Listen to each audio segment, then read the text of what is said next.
Hello, everybody. Welcome back to Indie Artist Interviews. Today, I'm bringing you an independent author by the name of J.C. Macke. Now, Macke, go ahead, J.C. Uh, uh, Introduce yourself. What kind of author are you? Currently, I am a dark romance author. I have a Irish Mafia dark romance out right now called 9 Years After. Mm, It is one of nine in the series, and I know nine sounds like a lot, not but at there's a lot all. of characters whose lives we dive into throughout the series. Um, it's, I guess, my baby of sorts, and there are other series coming down the road. One of them's a dark southern romance, one's a motorcycle club, and then a, a horror novel. But that one will probably be under a different pen name, um, Well, just because I think it deserves its own spotlight for that one. absolutely. But as someone who binges books and TV shows and videos and all that, nine does not sound like a lot. Nine sounds like, ooh, a month's worth of reading to do.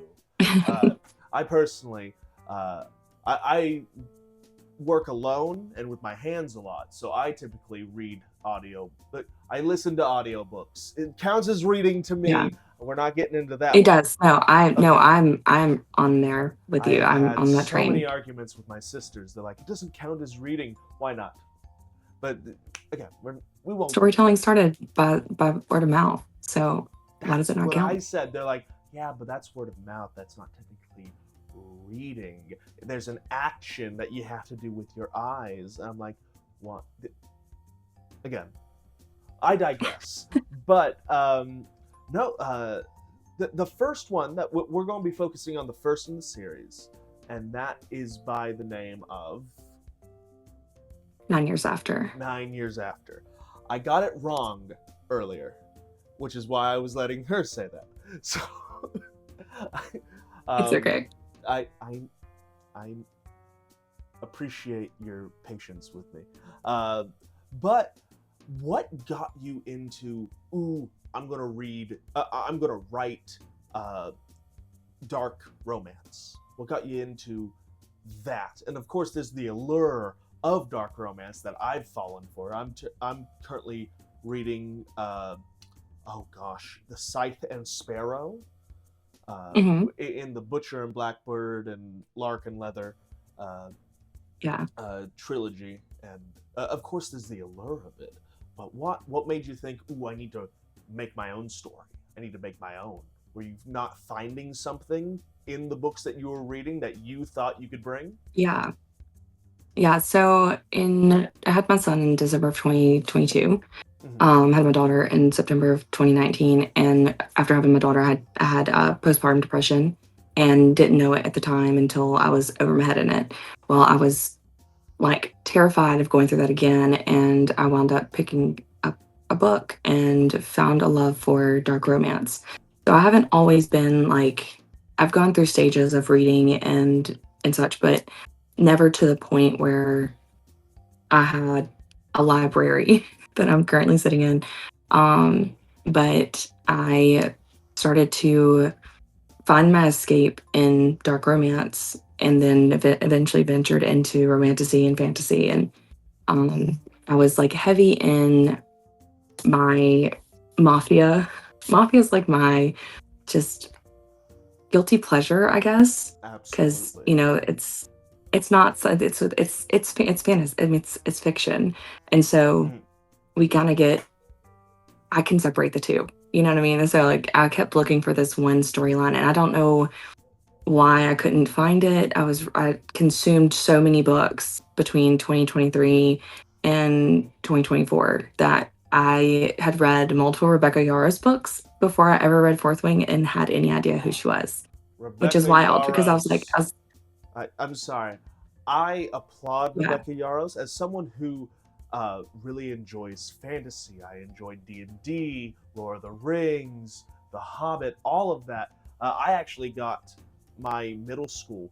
The Hobbit movies. The first one came out when I was in seventh grade, And I had Mhm. already read the book, and we were reading the book in our literature class. So got I wrote a letter to my principal, and I was like, "Hey, seventh grade is reading The Hobbit. The entire seventh grade is reading The Hobbit this year. The Hobbit movie's coming out. I think it would be academically helpful for us to go see the movie." And we got approval to go see the movie the morning that it was coming out that evening. So we got to have That's epic. the before the nighttime premiere. We got to see it that morning in the theaters, and That's awesome. that. But I to go back to Rebecca Yarros, I applaud her work, and I've only read the Fourth Wing and the Imperium series from her. I plan on Mhm. reading all the other stuff, but that's what caught my attention first, and the amount of world building and detail and the threads that you see going all the way back. I'm like, okay, there's this part in the first chapter that's getting me, because I've seen how much forward and backwards the weaving has gone for the story. I'm like, there's a line in the first chapter that has to have a payoff somewhere. But let's get Mhm. back Yeah, into. I'm that way with the mass verse. Mm, I'm in deep with the mass verse. The theories that I have consume me sometimes. and it kills me. I don't know if this gets on to your nerves, but the jealousy I have of Rebecca and those like her being like, you can sit down and weave this tapestry, and yet I can only make a blanket. Sadly, at the moment, all I can make is a blanket. They can they can have something that can be going up on the wall for people to look at. I have something I sit in bed with.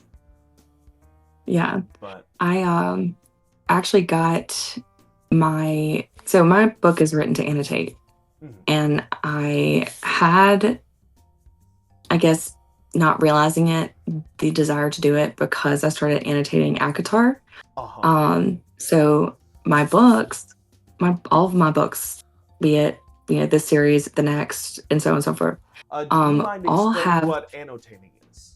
Not everybody would know. yes. So yeah, so and there's no right or wrong way to do it. I have a lot of people that come into my lives when I'm on TikTok and they're like, I want to annotate, but I don't know what to do. I feel like I'm going to do it wrong. And I'm like, the annotations are for you. They're not for me. They're not for the person next to you. They are strictly for you. So your key is however you want to read it. Mhm. So you could have a tab that for something that made you laugh. You could have a tab for specific items. And I mean, it's a lot simpler than you'd think.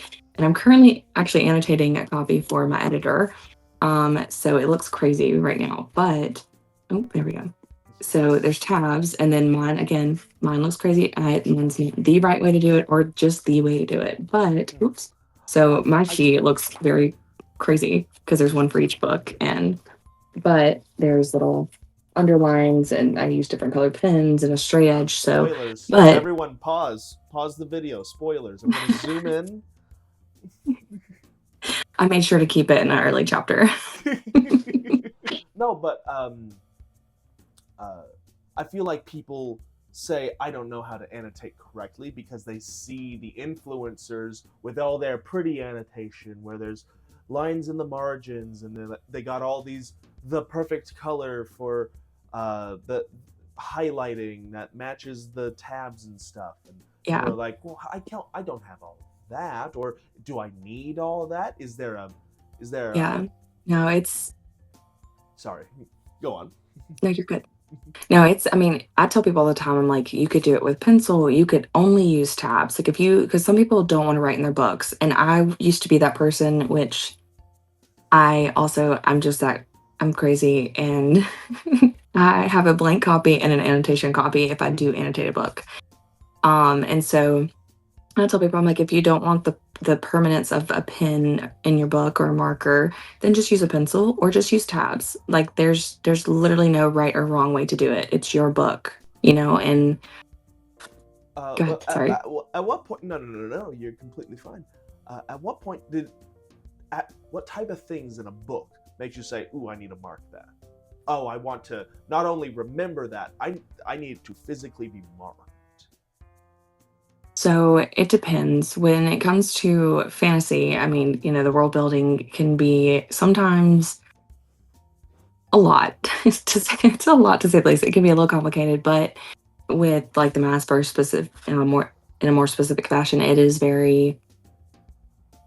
it's interwoven so deeply that just the slightest change in verbiage from SG Mass is very important because it's hinting toward something to do 3 books later or the other series that is either Throne of Glass or Crescent City, and it makes you go, hmm, why did she say this way, but 15 other times before says this way? So it gives you a point of reference and allows you to just refer back to it and reread it and make those connections. And I've read ACOTAR from start to finish 4 times. The first book I've read 5 times. Multiple copies of the series. They're actually hanging out behind me. This is Dark Glass and Crescent City. There's some above my head. I mean, I'm in deep. Okay. Sadly, I got into like the spiciness of the books real heavily because Yeah. I mean, that's the hook Sometimes right you just there. need the spice. Sometimes you just need the spice. But I made the mistake. I read Fourth Wing, and then I read Butcher and Blackbird. I've read a few others, and then I read ACOTAR because I was like, ooh, I've heard really good things about the spice in ACOTAR. I'll be honest, a little bit of a letdown. It was like riding a kiddie ride. Yeah. Yeah, it's very each book has a different level of spice. Each book has a different level. I feel like we get, obviously it's like at the very end for ACOTAR itself, and then with ACOMAF right in the middle, and it felt very Disney, but like Fox Disney levels of spice. Yeah. In the first book, and I was like, oh, okay, I can see the spice, but it was more of the slow burn, Beauty and the Beast type thing. Like this could easily be slipped into at the end of Beauty and the Beast if they really wanted to. Yeah. But they don't, for whatever reason. Which I actually have a theory that we haven't actually gotten the Beauty and the Beast, like the actual Beauty and the Beast within ACOTAR. Really? I know. You don't think that the hot topic? Fair. We can go into that later down the line. Why Mafia? What was the allure of making it not just romance but Mafia romance? Because you also brought up like a biker gang and Southern and things where there's a bit of grime on it, along with spicy romance. Why the grime there? So it's more so the danger of a morally gray character, and the unpredictability, but also with my character specifically in book 1 is Callum. Book 1 is actually Maeve's book. Book 2 is Callum's book. It's told from both of their POVs, though. In both books, we just get a little more of one or the other, depending on which one you're in.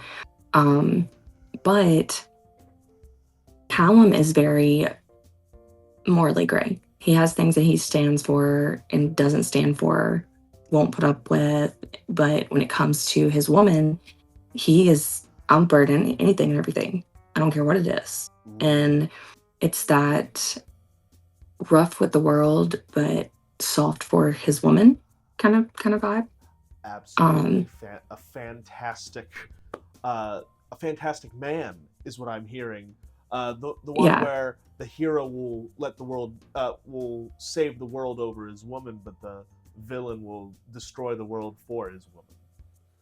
Exactly. Thing. That's a writing tip. Write what you know, but learn more so you know more. 100%. My editor, whenever we were going through, I have a different editor for my second book, but my editor that I had with my first book, she's a English lit professor, and she was very much like, make sure you're consuming in the same media that you're writing. And so like, don't stop reading dark romance. Don't, venture, like read while you're writing, just to ensure that like you're staying in the headspace and you're, learning different things and different ways to say things. Because I noticed as I was writing, she and I've had many conversations about like writing and all the things that came with it. But one of the things was your first draft should look like crap. It should look terrible. It should be full of mistakes. There will be entire bland space, just pages on pages of blandness. But it should be, because the first thing you need to do is just get it out. And then you go back and you do your little revisions. And one of those was me going through and doing groundwork, is what we call it. Um, but honestly, I just forgot the question. How much of yourself have you put in the characters as well? Oh man, it's oh, that's what it was. That's why my brain went that way. The bits and pieces of myself. So there are some heavy topics in my book. I have a trigger warning page that I also break down what exactly those triggers include. That way, the reader can decide whether or not to move forward. Mhm. And in those, there's 2 chapters specifically that are pretty heavy. And in those, there's a little bit of my truth. And I make it very clear I'm not going to say which parts of it are my exact truth. But there are parts of my truth within those scenes. And they were very hard to write. And there's also like Maeve's favorite color is my favorite color, and those types of things. So there's a little bit of myself woven within her character and mannerisms. I mean, throughout reading, I became more confident as I read Dark Romance too. And so I made my character less of a damsel and more of a, yeah, I'm messed up, but like I'm also able to stand on my own 2 feet in this process. I know that a lot of artists have different types of indexes and thesauruses that they use to make their writing good. You said that your first draft is supposed to be crap. Your first draft is supposed to Mhm. it's supposed to look like a sketch, which is so hard. I will say this, that is the hardest part of doing a first draft, is you want your first draft to be the last draft, because one, point of pride. Wouldn't it be awesome if I could just write and it is as good as the things I read? That's one thing. But two, you also, I'm a perfectionist, but everybody's a perfectionist if they become an author, because we want it to evoke exactly what we feel the scene is supposed to, but make it look like crap for the first time, because it needs to all get out there. Yeah, just get it But out. what are your favorite author aids? We'll call them. I think that's exactly what they're called, is author aids. Yeah, so I have a couple like books. There's one that I've referred to a lot in my first book, but uh the well-spoken thesaurus is one that's really good. And it just keeps you from using the same thing over and over and over again. And so whenever you feel stuck and you're like, I don't know how to say this, I go and reference. And sometimes I don't even use that. I wound up figuring out another way to say it, but it's just that almost like a plot sesh. I may not use anything that I do in my plotting session, but it's gonna spark something for later on. But there's trope thesauruses and romance writers phrase book, and some of them are very cheesy. They're just Okay, kind of nice to. please tell me, is there, Uh, so there's a phrase that has been used in multiple books, and I apologize to cut you off. Is the you're phrase good. "sheathed it inside of me" in that thesaurus book? That is my least You know, favorite phrase in. I have had to put books down because I don't want to think of sheathing, because it just makes me yeah. think of the sword, Uh, like shink. I'm pretty sure it is. I think I came across it at one point, but it's not used in mine. Oh goodness. Uh, Oh, something else. yeah. So like, there's the sheathed one that is fairly common, but I came across one because it was a Wild West one. I can't remember the book. I can't remember the name, but this stuck with me. He holstered himself inside of me, instead of like invoking Oh, swords and daggers. It was invoking a gunslinger, so he holstered himself. Excuse me? yeah, that's a little off-putting. I'm like, I don't want to think of that. Why'd you put that in there? You've ruined this. Yeah, it kind of I brings you out of the scene a little apologize bit. to derail, but like No, you're good. romance guide made me think: is this where they're getting it from? Are all of them using this phrase? No, It's like no. comedians using the But and same comedy book. yeah, no. An author aid that I think is very important is an alpha reader.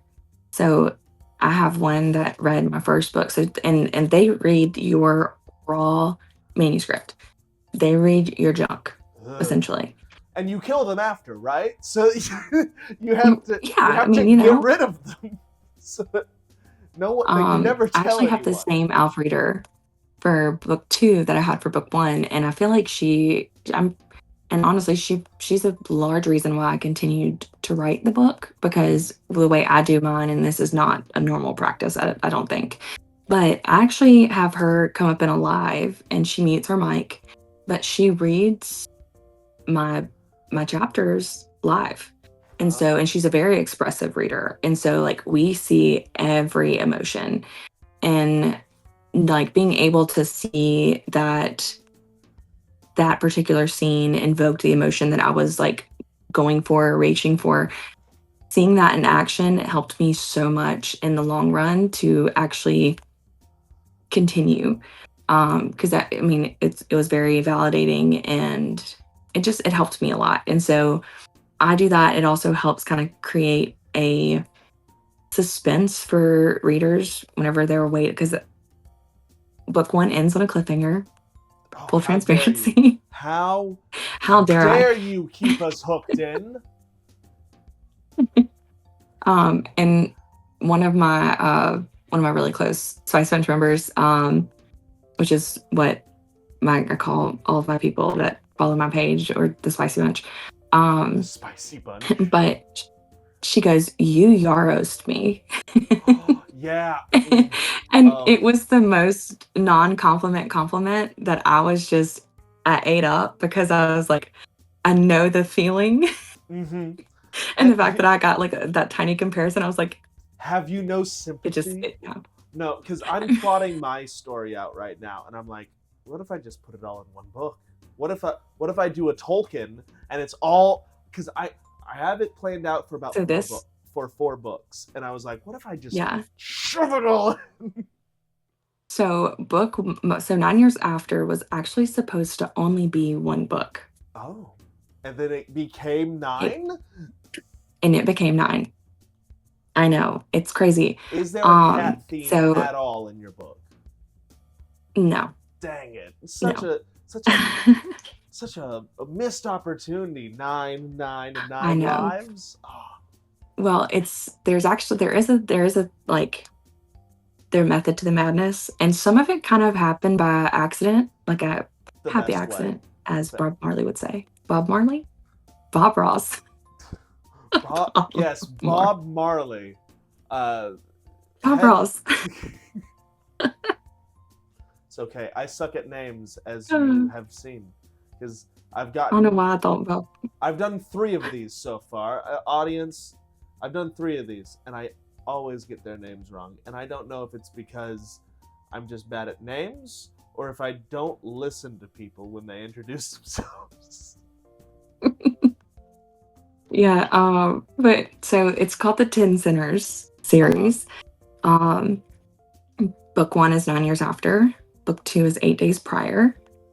And then three is seven forgotten sins, six rung bells, five cryptic calls, four lost nights, KNIGHTS, three white lies, two rising suns, SONS, and one loose thread.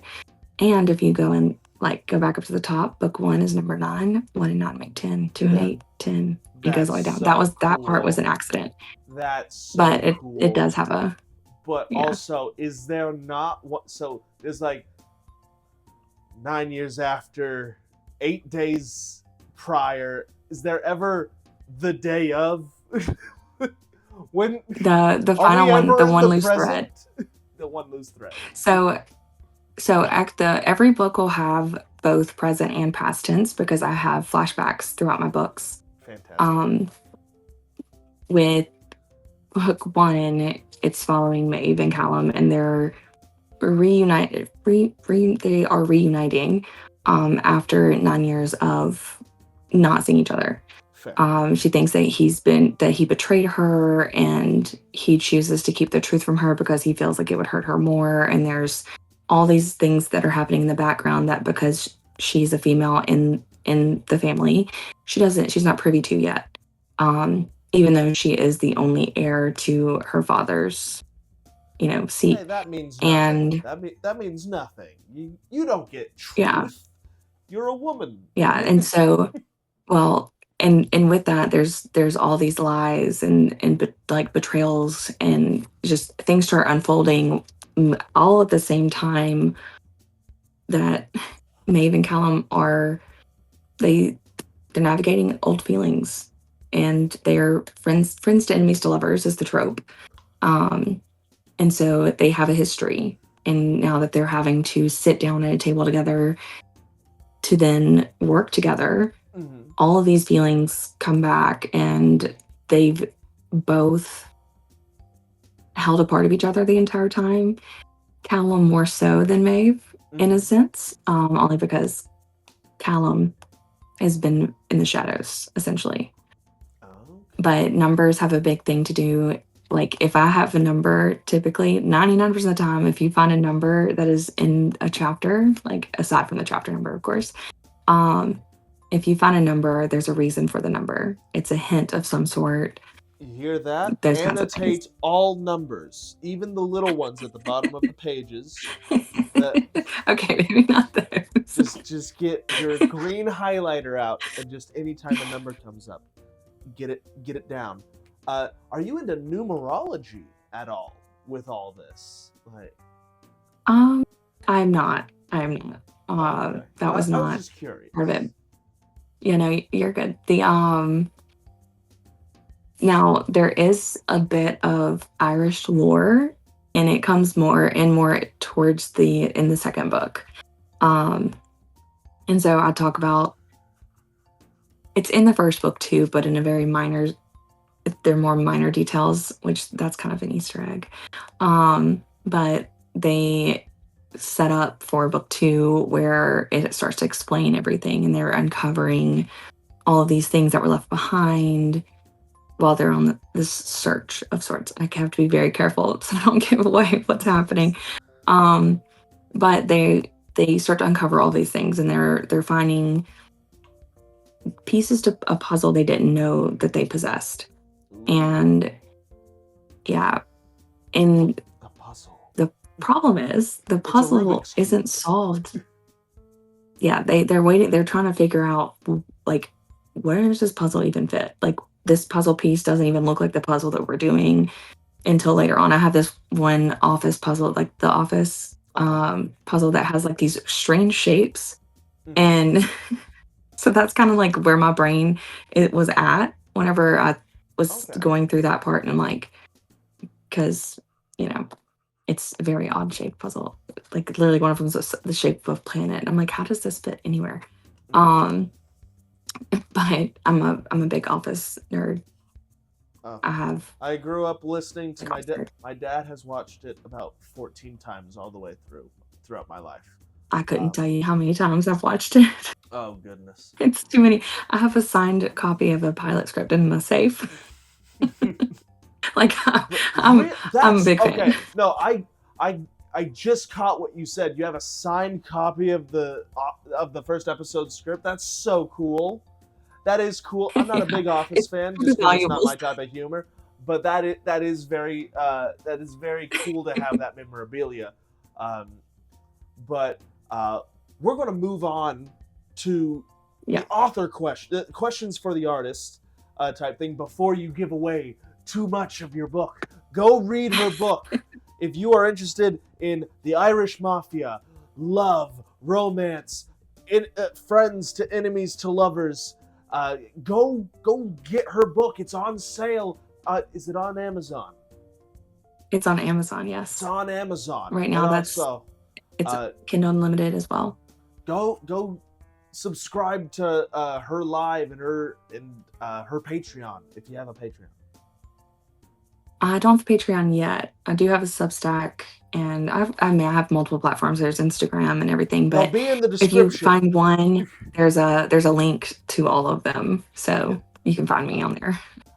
They'll all be in the description of this video. Go down there, do that. But we're gonna go on to the 6 artist questions that I'm actually pretty proud of because they've actually been doing pretty well for the artists that I've interviewed. So, question number 1: what gives you the most motivation to create, and how do you stay invested? So for me, it's very much my, I guess, emotional state. I've worked on my mental health a lot since 2020. That's when I started working on myself and figuring out like how I could better help myself like move past certain things. And writing has been a big part of that in the last 2 years.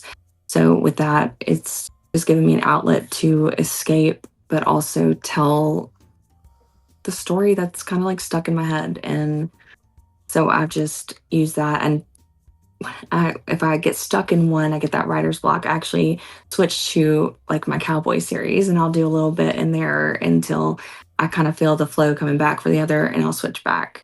So like I'm So you're typically able to always just writing. flip through the channels whenever a commercial comes up. You're just like, up commercial, Yeah, go over to the Cowboys. Up commercial, go back to the Mafia. Hey, I can do the Mafia now.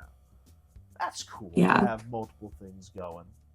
Uh, it's kind of like what I do this with this is I can't always be focused too much on the book series I'm trying to write, so I distract myself and try to get motivated from authors like you.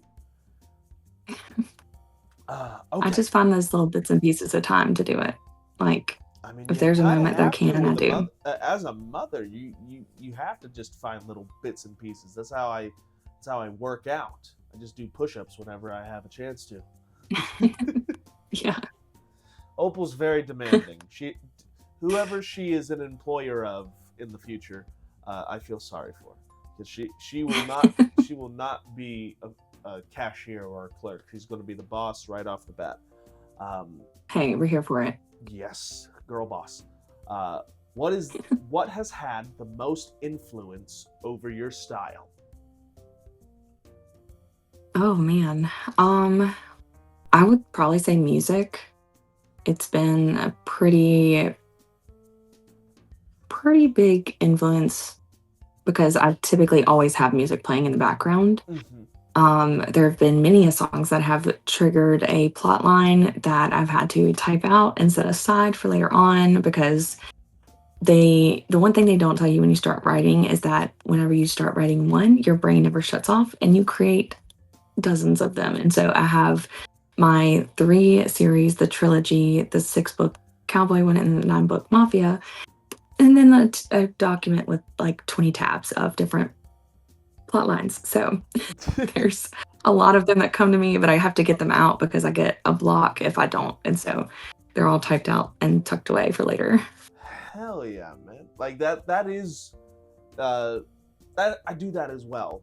I have playlists for each different character in my book, and I just put whatever the vibe is from a song standpoint. They aren't all the same genre of songs, but I'm like, I could see this character singing this at karaoke. Bam, it's in there. It's Taylor Swift, and it's right next to Father Finley, who just died in jail. Um, uh, okay, so music is a big. Do you have a playlist that people can go to while they listen to your book or read your I book? I mean. do. I do. So with the first book, it's a little more chaotic than I wanted the playlist to be as far as like the order of the songs. So like the first few songs are very like they blend with the beginning, the middle. You can kind of switch them around depending on the chapter. You can just kind of have it on shuffle, and then the last few songs, like last 3 or 4, go with the last 3 or 4 chapters. Um, I I was actually, whenever I watched your first interview, I heard her talk about Sleep Token. I was like, he's gonna have all these Sleep Token artists on here because Sleep Token has actually Sleep Token's in my book. Really? Awesome. Yeah. Also, thank you for So watching that first episode. Very few people did. so the like there's because I have like this beef with whoever doxed them, and so like I have a line in the book where it's like, yeah, somebody doxed them and like all that. So like I literally have they're in my book. They have there's You multiple of see their that? songs on the She's doxed playlist, them in and her book. That's what I got from that. No, I'm kidding. I'm kidding. I'm kidding. no, no, but like I'm very much I refuse to like look up too much on here because like I do not want to know what they look like because The I guess mystique the would be allure gone. of yeah, like Sleep Token, Carpet Man. I don't know if you're Oh, familiar with Carpet Man. If you're not, see, that's you should why be. so the same thing applies for character designs in books that I've read. That's why I hate Yeah. movies that are made from books. I don't like them. I don't like TV shows. I get a little protective over it because I'm like, I don't want to see the characters. I want to imagine the characters. I don't care what Yeah. Xaden actually looks like because he's never going to look, whoever they get is not going to look like Xaden. The only way that you can have the characters from the books look like they're from the books is an animated TV show. And that's why I think that they need to stop making live Yeah. action adaptations. Just make animated adaptations of books if that's what you want, because specifically for Fourth Wing, you're not going to get Xaden right. You are like they couldn't get as close as possible, Yeah. and I have no beef with anybody that actually wants them to have that. But I'm protective over the series that I like because it's kind of personal. That's why I like books over Yeah. TV shows, because it can be so personal to you as to how you visualize them in your head, and that's why I also enjoy like book clubs and stuff, because then you can talk about it. But then, as Yes. soon as it becomes codified as a something you can see and everyone can see, that's what it becomes. It That changes it. Daniel Radcliffe Yeah. will always be Harry Potter, and people are going to think that Harry Potter had blue eyes when actually he had green, and Daniel Radcliffe couldn't wear the contacts because he was allergic to them. So now there's Yeah. all that. And it ultimately doesn't matter. But I will not be watching a Fourth Wing TV show that comes out because I just can't. I just can't, because it's going to be different.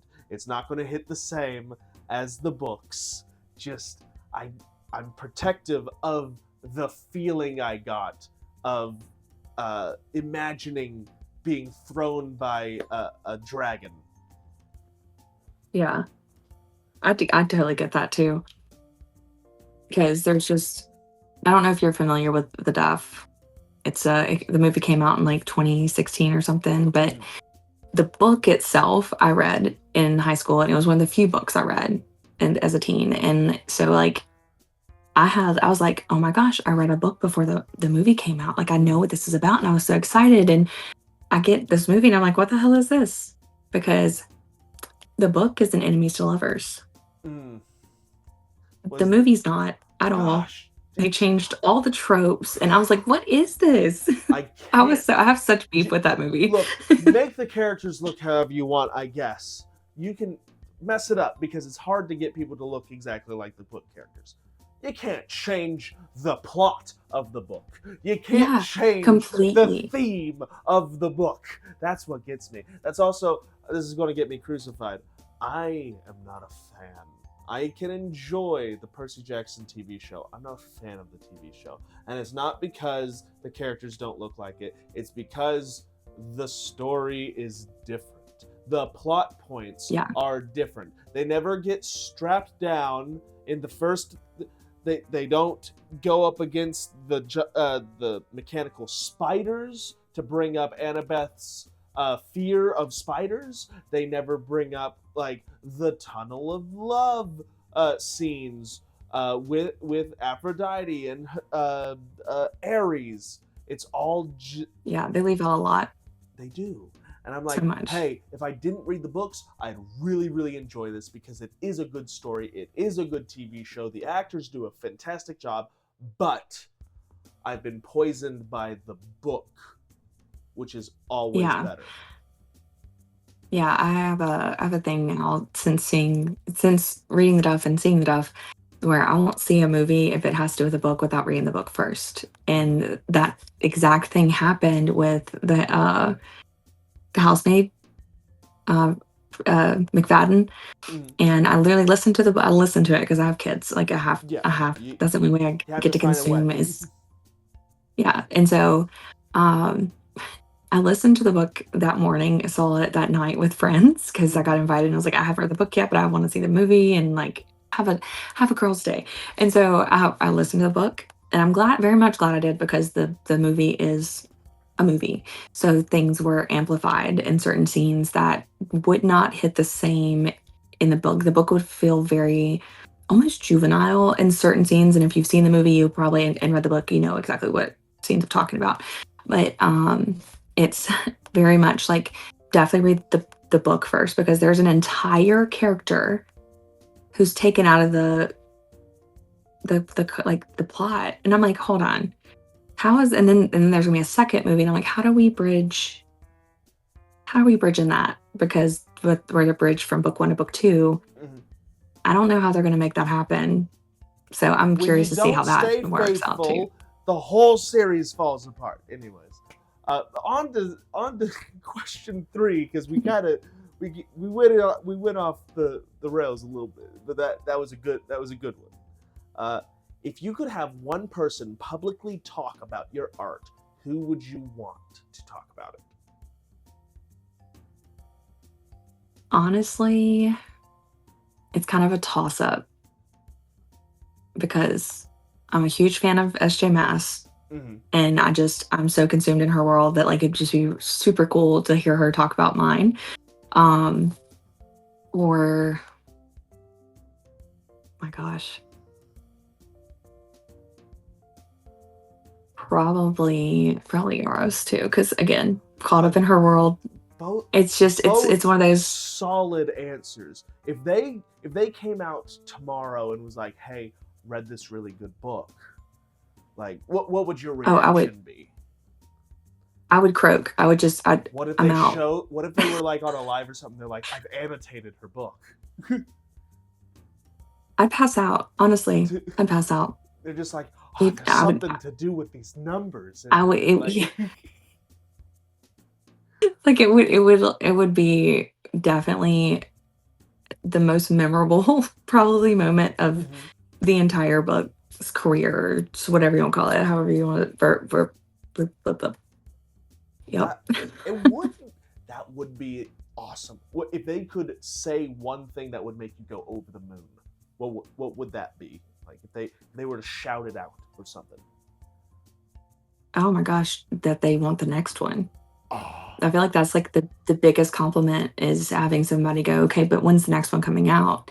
Because you have pulled them into your world in such a way that they are wanting, they're itching for more, and that's that to me, that got to be the biggest compliment. And I have a street team that it's a first for me, and so I have I make the graphics for the street team to put out, and they are all like, so when do we get like a when do we get a little like hint for book two? And so I just gave them an aesthetics collage for mhm, book two, and they're like, oh my gosh, I'm freaking out, I need to know like what's going on. And I'll occasionally read a line out of a chapter, the most random line. mhm. I'll just read it and they're like, that answers no questions. I'm like, I know. Oh gosh, isn't that the So best? it's, yeah, just I love the just yeah, that's just the biggest compliment is having somebody wanting more of your work. And Of so yeah, course, having them wanting having another people book. be hungry for your work, that'd be amazing. Yeah. All right, question number 4. You've hinted on this like earlier a little bit. Tell me why this matters to you? Why does this book matter to you? Um, I mean, it was my escape, and there have been people who have resonated a lot with the characters to the point where like I get messages telling me like how sad they felt for Maeve, but how much they it's like that I love it, but I hate that the character went through it, but I know exactly how she feels. And so like having somebody find the same escape in my book that I have found in many other authors' books has been like the best part of that to Mm-hmm. me is like knowing that I'm giving someone else the space to escape into my world where I've also, it's that in itself has been the best part of that. And that's why it's important to me is like giving someone who had PPD or just has their home life is not the best or they're going through a tough situation or whatever it may be. But I was able to give them just a escape for just a little bit. And so, yeah, that's why it's important to me. Fantastic. And again, you had touched on that before, and it was. I feel like that also makes that important as well. And should matter to more people, and that's the purpose of an entertainer, of a author, is to give an escape. Because I believe that the important part of reading, why we should read and consume stories, is to practice empathy and catharsis, to allow ourselves to have emotions that ultimately don't matter, but will help us regulate our emotions later down the line. 100%. I tell people all the time, I need a book that's going to rip me apart because I need to cry, but I don't want to cry about my stuff.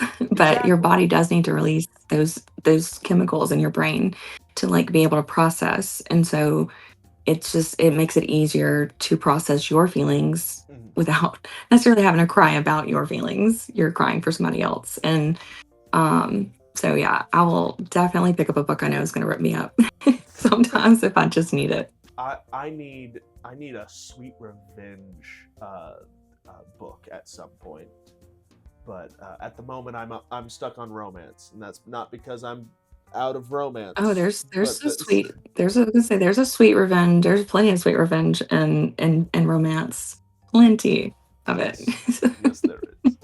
Uh, when you envision your work, what medium do you visualize it in? I don't my brain immediately goes to like oil painting. Like Ooh, oil paint. that's I new. had to I think haven't about the heard word. that one yet.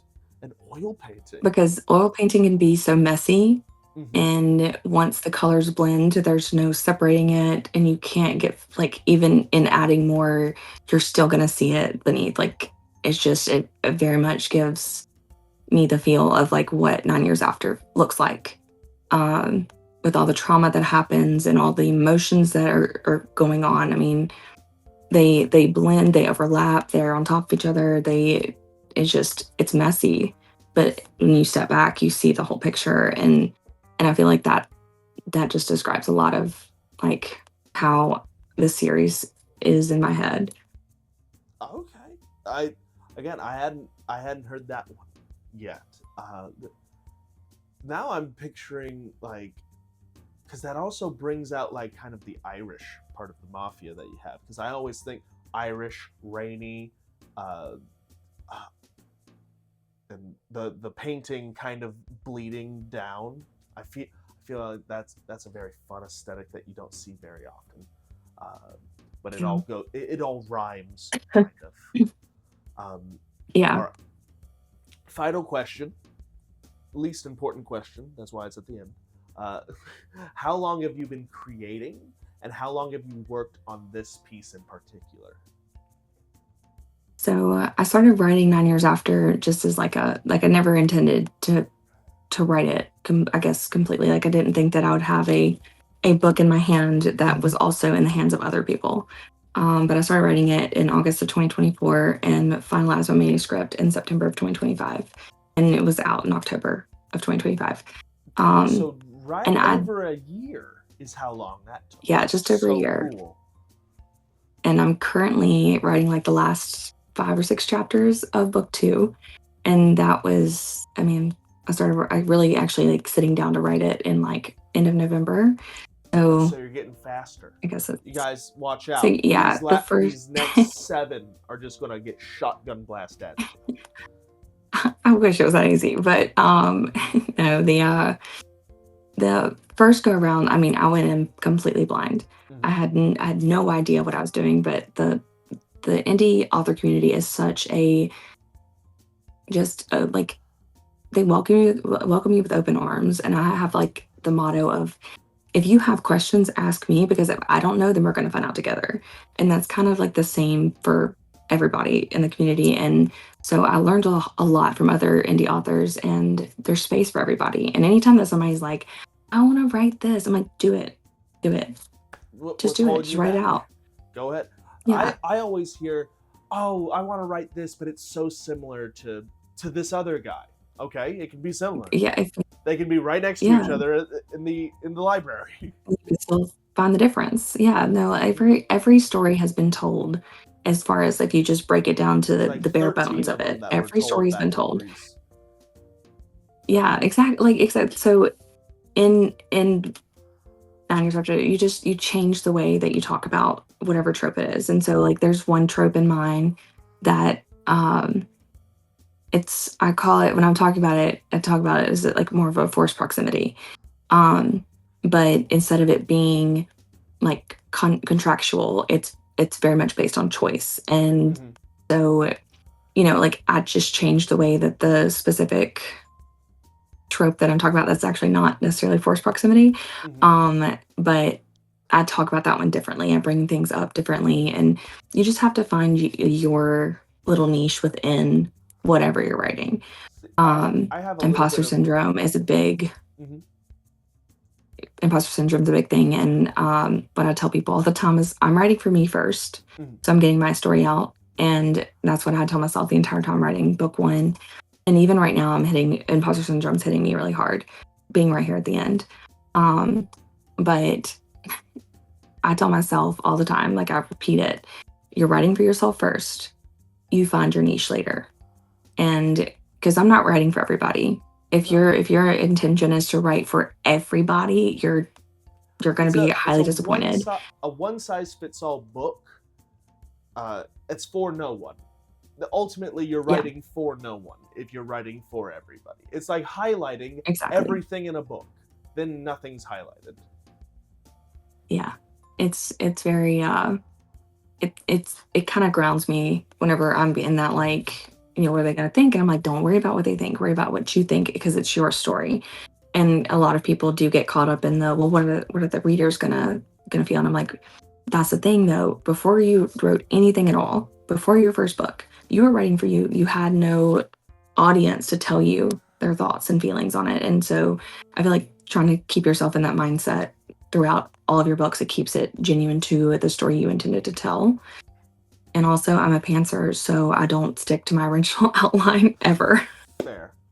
I'm still trying to ever. figure out which one I am. I don't know if I'm a pantser or a planner. Because I have a lot of stuff planned out, but until I start actually writing, I don't know if I'll stick to it. Yeah, my characters tend to lead the story quite often. You gotta So hold them by the reins. You gotta rein them in. I Okay. don't know sometimes. Is there anything else that you feel the need to express to the audience about your story, about your book, before we close up here?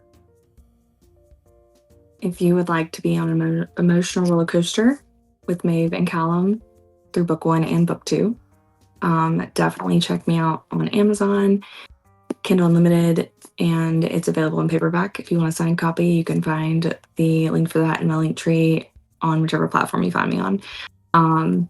Let's try to get her in I Barnes and again, Nobles, guys. Let's get her into Barnes yeah, and Noble. yeah, I had some news. I can't necessarily talk about it right now. I got an email from somebody, and there's things potentially in the works. I'm waiting for answers for questions I had regarding a certain type of document. And so until then, you know, we'll see. So Hey, it's yeah. this future's looking great.